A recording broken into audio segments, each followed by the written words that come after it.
Every morning, millions of Indian families drink milk, eat butter, spread cheese on bread, enjoy ice cream.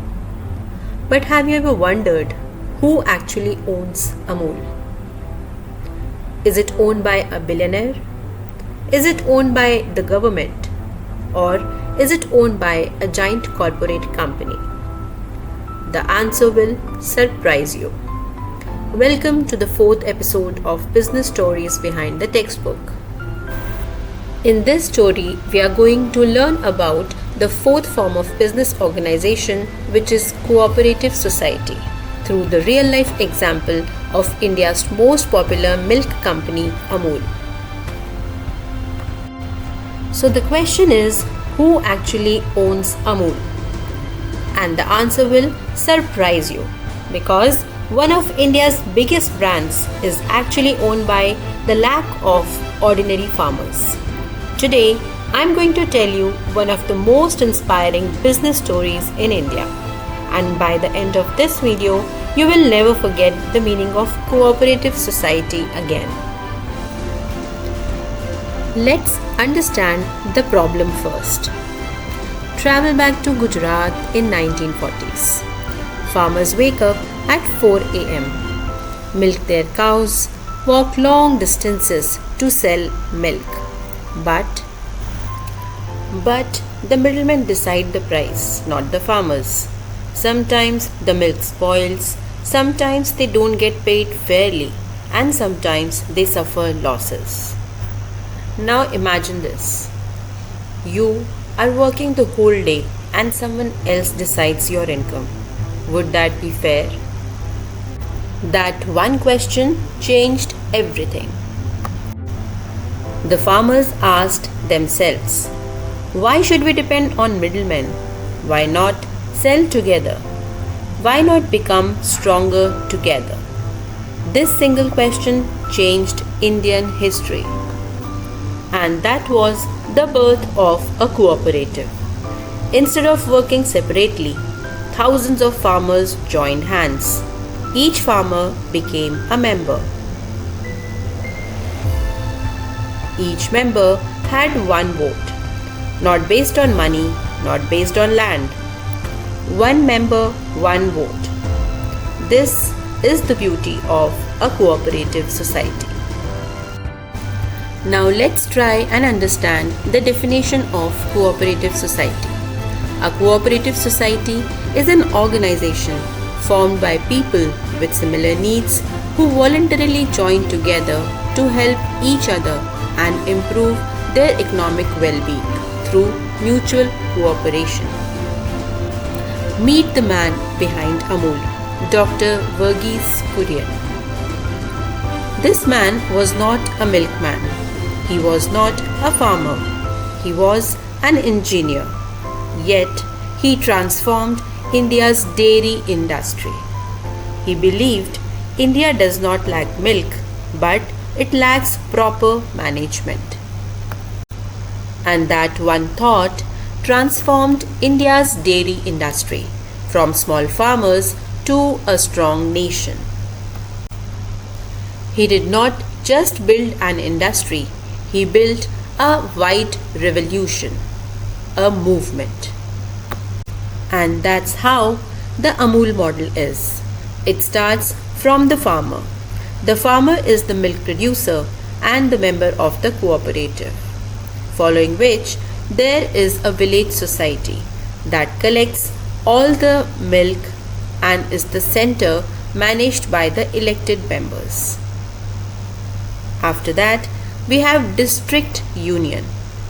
It does milk processing, chilling and marketing at district level. Then we have state federation. It looks after the overall management, quality control, branding and support to unions.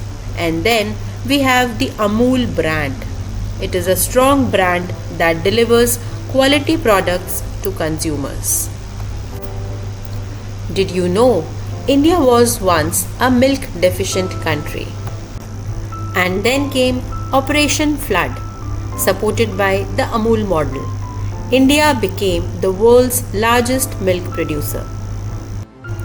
Now, this is a business lesson for you. Students think that business means only profit, but Amul has taught us that business can also improve lives. So now we know what a cooperative society is and how Amul movement transformed the lives of millions of dairy farmers. But here is an interesting question. What makes a cooperative society different from every other form of business organization? Why did this model become so successful? The answer lies in its unique features. Let's understand them one by one. Point number 1, voluntary membership. Imagine you are a dairy farmer in a small village. You hear that a cooperative society has been formed to help farmers get a fair price for their milk. No one forces you to join. If you believe in the idea, you can become a member. And if one day you decide to leave, you are free to do that as well. That's why membership in a cooperative society is voluntary and open to all eligible persons. Point number 2, democratic control.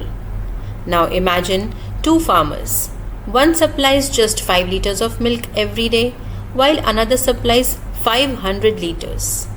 You might think the bigger supplier has more power, but that's not how a cooperative society works. Every member has one vote, regardless of how much milk they supply or how much money they contribute. This principle is called democratic control, where every member has an equal voice in important decisions. Point number 3, service motive. Ask yourself this question. Why was Amul created? Was it only to earn huge profits? No. It was started to help dairy farmers receive a fair price for their hard work and improve their standard of living.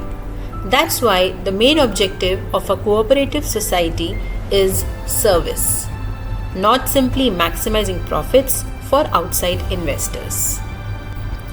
Point number 4, separate legal entity. Thousands of farmers may own the cooperative society, but the society has its own legal identity. It can own property, enter into contracts, borrow money, and even take legal action in its own name. This means the cooperative society exists independently of its individual members, and this is known as a separate legal entity. Point number 5, limited liability. Suppose the cooperative faces financial losses. Will every farmer lose all their personal property? No.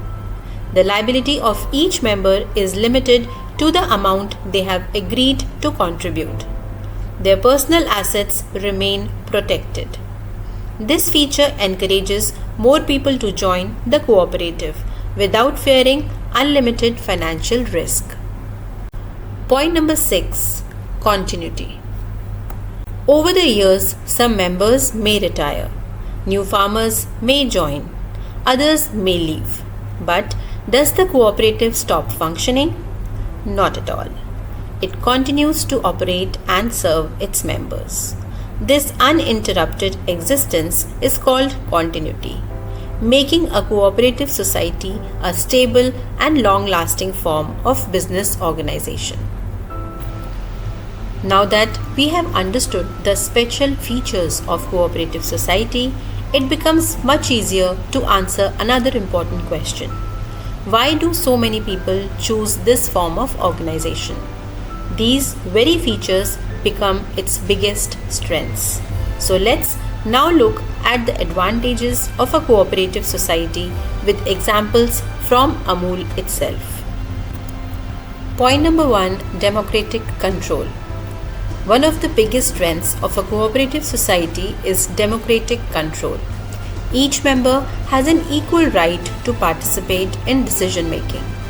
Whether a farmer supplies 5 liters of milk or 500 liters, every member gets one vote.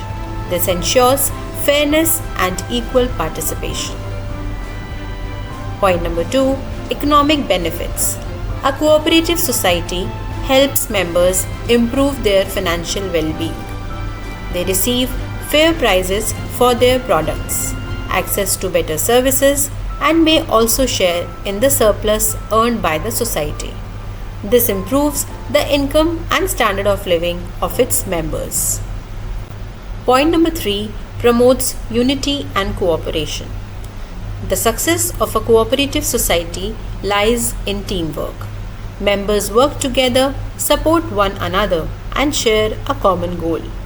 This spirit of cooperative builds trust, strengthens relationship, and helps the society achieve greater success. Point number 4, education and training. A cooperative society does not just support its members financially. It also helps them grow.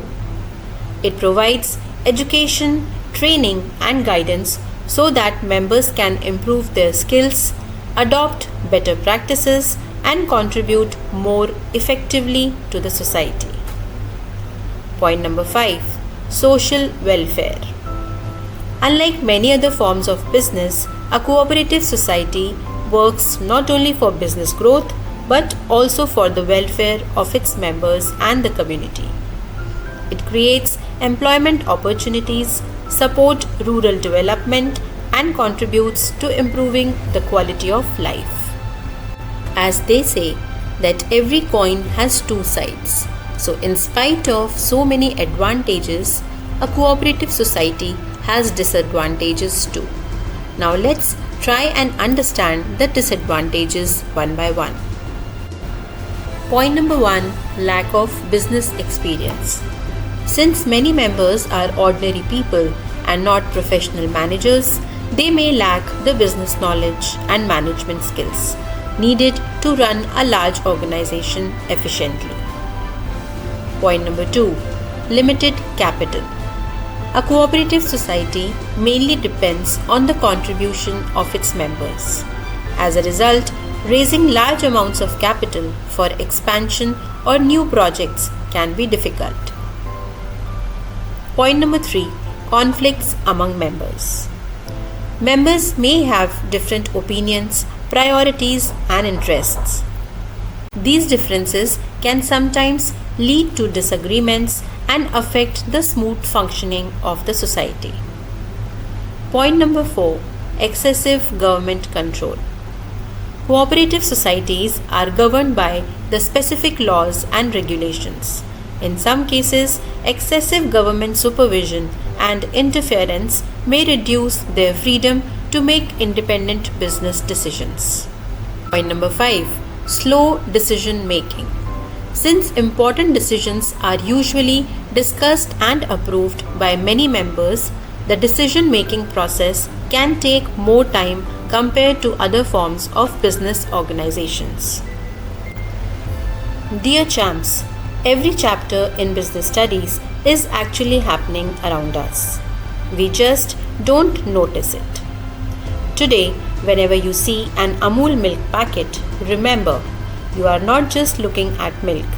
You are looking at the dreams, hard work, and unity of millions of Indian farmers.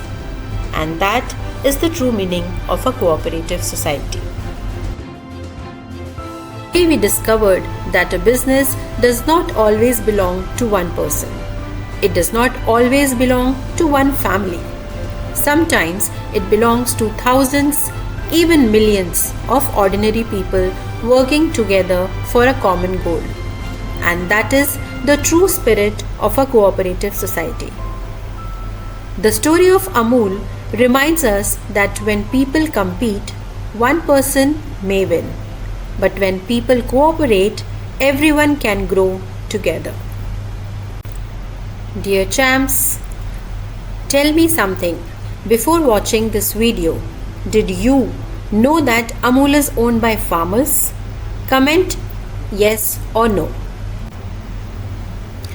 Now here is something even more fascinating.